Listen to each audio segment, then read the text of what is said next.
Well, good morning, and welcome to an absolutely freezing Vilnius. Welcome to Lithuania. And I guess I could also be saying, of course, welcome back in time to the Lithuanian Soviet Socialist Republic. Because as you might know on this channel, we tend to look at Soviet history. That being said, I could also say welcome to Vilna or Vilno, depending on whether you're speaking Russian or Polish. And I say that because this city has had a really confusing recent history. And also at one point, well, Vilna was a very Jewish city. So what we'll be looking at is also the history of Yiddishkeit in this particular episode. And at the end, well, we'll have answered a question. What exactly does Vilna, or Vilnius, or Vilno, have to do with the unfolding carnage in Palestine? Alright, so this is the main avenue in Vilnius, known as Gedimino. Back in the day, you might be shocked to learn, it was called Lenin Avenue. So you can imagine that a lot of the, well, Victory Day parades and October Revolution parades, May Day parades, things like this, would have taken place on this very iconic street. It is absolutely stunning. Okay, so to try to simplify it, Lithuania has a history not dissimilar to that of Estonia and Latvia. What I mean is, well, they were all part of the Russian Empire. And with the implosion of the Russian Empire, the revolutions of 1917, you have the proclamation in 1918 of a bourgeois Lithuanian republic, just like in the other two states. Now, you also get the proclamation of a Soviet republic. And what you end up getting here was not just Soviet Lithuania, but at one point what was known as Litbel, so the Soviet, Lithuanian, and Belarusian Republic. But they were very short-lived republics. And eventually you get the situation where in 1920, well, basically there is a peace that's concluded between the new Lithuanian state and Soviet Russia. At the same time, well, Vilnius as a city ended up being in Poland. So from 1920 to 1939, it was a city that found itself outside of Lithuania's borders. And in 1939, after the signing of the Molotov-Ribbentrop Pact and basically Nazi German forces moving into Poland and then Soviet forces moving into Poland, then Vilna is transferred back to Lithuania. It's basically given to Lithuania in exchange for the Soviets being able to station armed forces within Lithuania itself, getting ready for that impending Nazi German invasion. And what you end up getting after this is a situation where in 1940, Soviet troops will move in and take, you could say, Lithuania. Well, just check out the contrast of the buildings over here. Look at the grandness of this one, and then right across the street, the quirkiness, and dare I say Sovietness, of this one. You know, it might look like a palace, but this very grand building, at one point during the Nazi German occupation, housed the headquarters of the Gestapo, the secret police. And then after 1944, once Soviet Lithuania was re-established, it housed the headquarters of the KGB. But this is what really does it for my Soviet senses. The Parliament of Lithuania. But as you can imagine back in the day, it was quintessentially Soviet. Dates back to 1980. It was constructed to house the Supreme Soviet of the Lithuanian Republic.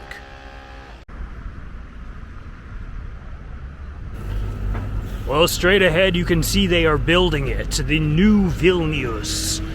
Capitalist modernity in full effect. I gotta say, my first impressions of Vilnius, I really, really like it. What a compact city, what a beautiful city. Check out the incredibly retro Soviet trolleybus.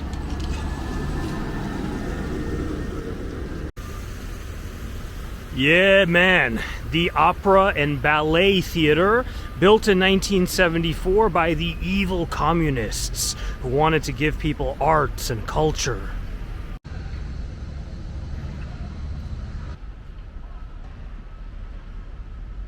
I would probably stake a wager on the fact that this building is Soviet as well. And you know, one thing that's hard to imagine these days is if you were here when the 20th century began, you probably would have heard Yiddish spoken everywhere. because by that time it was said that the population of Vilna was at least 40% Jewish. At one point, maybe even Jews comprised the majority living in this city. So again, really underscores, well, as we'll get to, the sort of colossal nature of the Holocaust.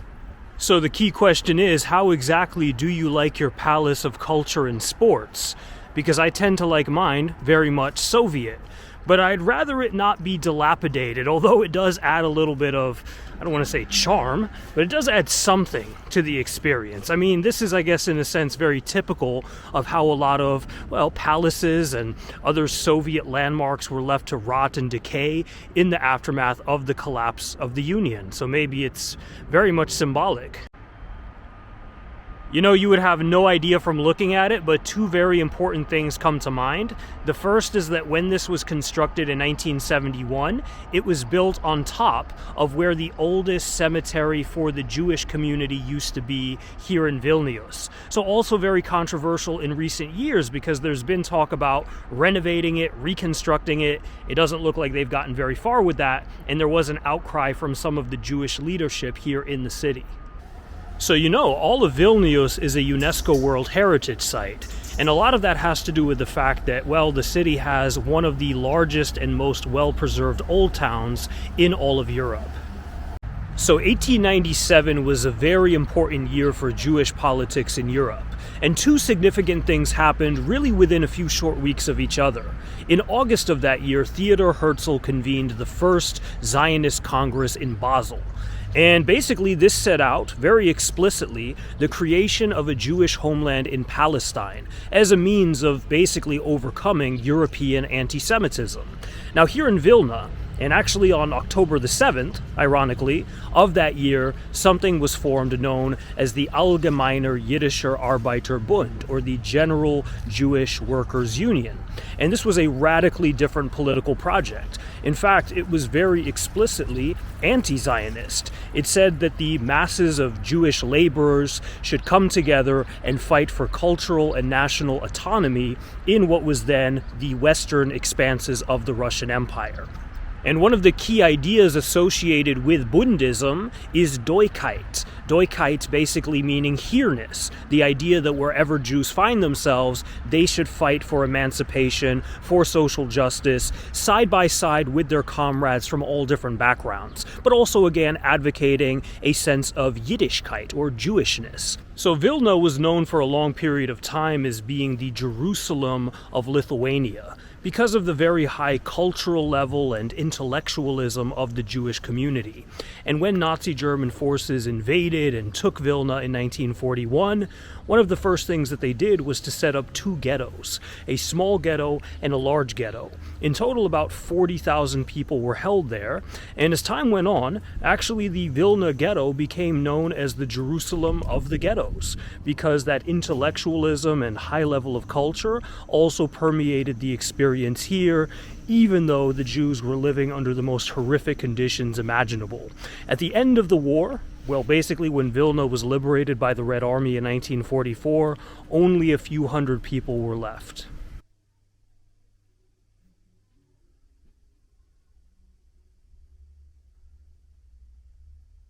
And you know, it was here in the Vilna ghetto where the first armed Jewish organization or partisan group ended up taking shape anywhere across Eastern Europe at that time. And it was known as the Vereinigte Partisane Organisatia, or the FPO, the United Partisan Organization. And unity was really the key word, because it reflected the ideological trends and diversity of Jewish thought during this period. You had Zionists fighting side by side with Bundists and communists. And the relationship between the Zionists and the Bundists, of course, was very, very challenging, because, well, they had fundamentally different worldviews on the most key question, you can say. And the relationship between the Bundists and the communists, a little bit more, I guess you can say, confusing. I say that because, well, There was some alignment at times, and at other points a very tense relationship. In fact, in the interwar period in Poland, the Bundists came out very decisively against the Soviet system, you could say. But anyway, they were all united by the life and death, literally, struggle at that time. And their slogan, their motto ended up being, "We will not be like sheep being brought to the slaughter." So in the spring of 1945, after the liberation of Europe and after the extent of the Holocaust really became known, I mean the mass murder of 6 million Jews, which was something like 2/3 of the European Jewish population, you had a situation where it wasn't just the Jewish community here in Vilna that practically no longer existed. It was also the Jewish communities all across historic, I guess you can call it Yiddish land. And a lot of the surviving Jews, including political activists and leaders, ended up in Palestine. And of course this made sense for Zionists because that was always the objective, to actually settle in Palestine. But also, ironically, a lot of Bundists who had been completely opposed to Zionism for their entire lives found themselves in Palestine because they needed a safe place. And the contradiction, of course, is mind-boggling. But you had a situation where if you wanted to create a Jewish state, you had to, of course, have a state with as many Jews as possible and as few Arabs as possible. So the inevitable outcome of this was the ethnic cleansing of Palestine, the Nakba of 1948. And it's just really fascinating to be here in Vilnius and thinking about how maybe things could have been different.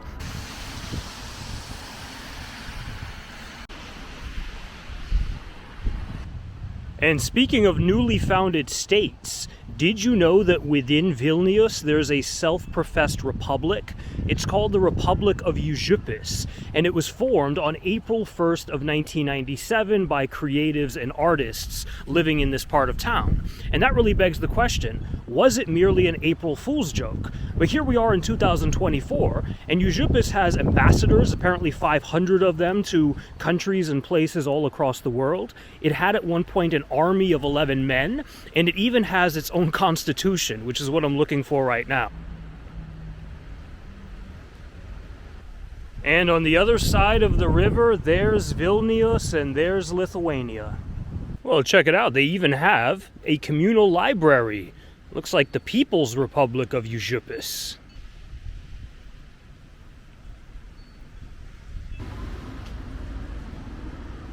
So this is Užupis, the mean streets of Užupis.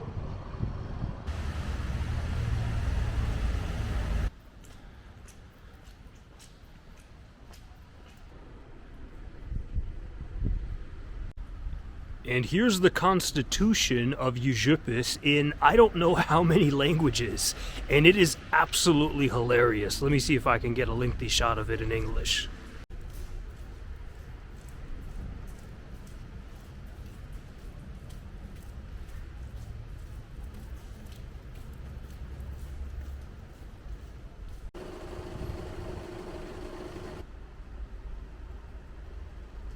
Man, what a pleasant surprise Vilnius has been. I mean, I had a feeling it was going to be nice-ish, but this is a little bit like walking through a fairy tale. And the fact that so many of these old buildings have been preserved, in some cases just barely, but nonetheless here they are, just really adds to the charm. But anyway, what we're getting ready to do now is head over to the central station, which means that we are leaving Vilnius and by extension Lithuania. We're heading next, well, I'll tell you when we get there where we're heading.